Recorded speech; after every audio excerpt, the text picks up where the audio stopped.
Con respecto a las organizaciones territoriales y el régimen departamental, eh, digamos que en términos de su organización territorial, Colombia se divide por departamentos, distritos, municipios, territorios indígenas y regiones y provincias que se constituyan en los términos fijados por la ley.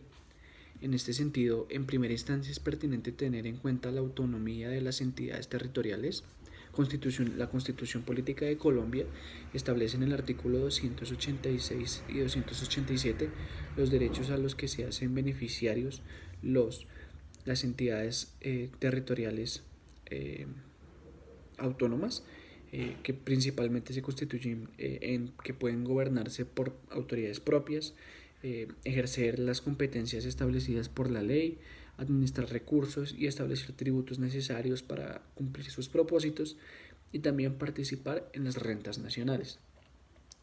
Históricamente, digamos que el régimen departamental en Colombia, a partir de la Constitución de 1886, consideró y contempló en primera instancia 9 estados soberanos, que posteriormente los empezarían a llamar departamentos, que en su momento eran Antioquia, Bolívar, Boyacá, Cauca, Cundinamarca, Magdalena, en su momento Panamá, Santander y Tolima. Digamos que esto es importante para ver el trasegar histórico del ámbito departamental en Colombia y cómo, digamos que a lo largo del tiempo y por las disposiciones establecidas por la ley fueron surgiendo nuevos y nuevos departamentos.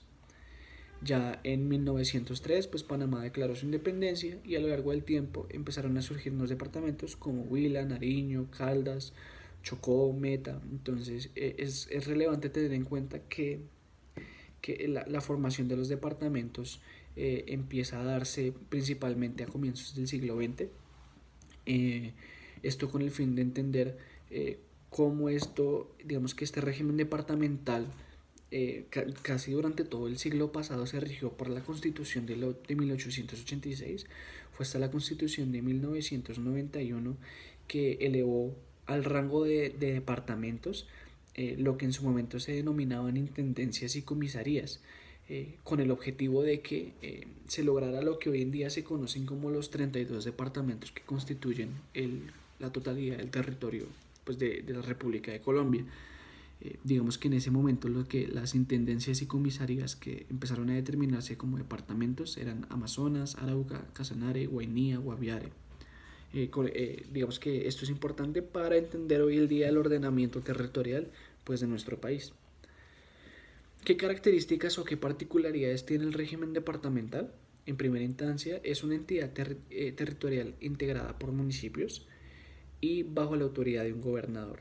Eh, Cabe la pena resaltar que los departamentos en su momento fueron creados por el Congreso de la República y tienen unas autoridades o unos órganos de control. En este caso la autoridad es el gobernador y el órgano de control y de toma de decisiones es la Asamblea General Departamental.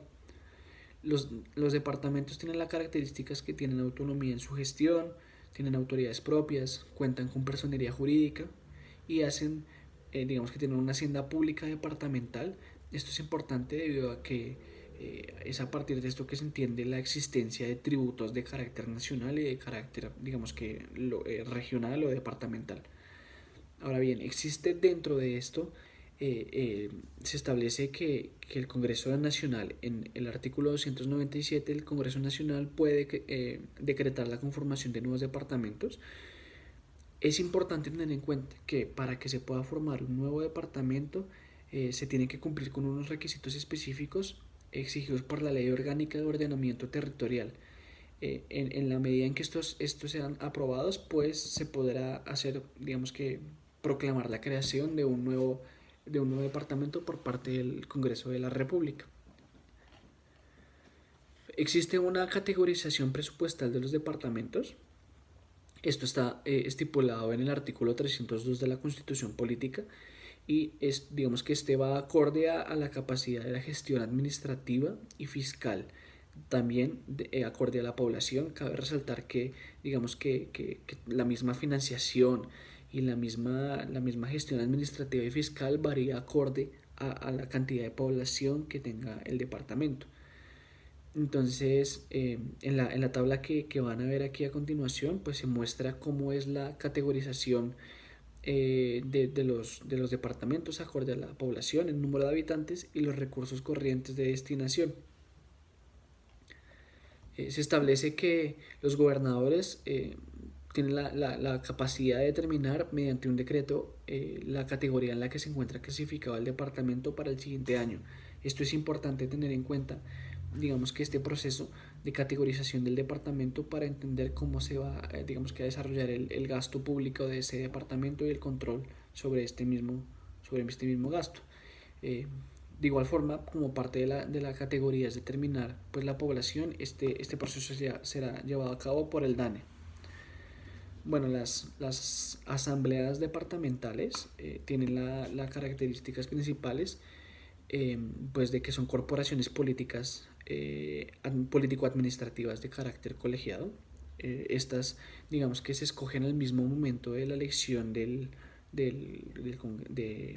tienen el mismo carácter de elección de 4 años. En este sentido, sus miembros, que son los diputados de esta asamblea, no tienen la calidad de empleados públicos, sino lo que significa que estos no reciben salarios, sino que son honorarios por, digamos que la asistencia a las sesiones respectivas de la asamblea. Digamos que esto es similar a lo que ocurre con el consejo y que lo voy a explicar más adelante. La composición de las asambleas departamentales, pues las pueden ver aquí en esta imagen. Tienen un mínimo de 11 y un máximo de 31 diputados. Digamos que digamos que la composición de las asambleas departamentales va acorde a la cantidad de habitantes del departamento y, y digamos que acorde al censo del departamento, pues llega a variar la cantidad de diputados que hay en la Asamblea General. Estas tienen unas funciones constitucionales. En primera instancia son la de modificar y suprimir municipios, solicitar informes sobre el ejercicio de sus funciones al Contralor General del Departamento, expedir las disposiciones relacionadas con la planeación, el desarrollo económico y social y de apoyo financiero y crediticio de los municipios. De igual forma se decretan los tributos necesarios para el cumplimiento de las funciones departamentales y también tienen la función de determinar la estructura de la administración departamental sumado a la creación de establecimientos públicos y empresas industriales en pro del desarrollo del departamento. También estas cuentan con unas funciones señaladas por la Constitución, digamos que son las que están viendo aquí en esta imagen, y digamos que la importancia de las asambleas generales es que también ayudan a ejercer como órganos de control para, para la ejecución de los recursos, de las políticas dentro del departamento. Entonces es importante tener en cuenta el papel de estas asambleas dentro de las dinámicas de los entes territoriales que son pues, los departamentos.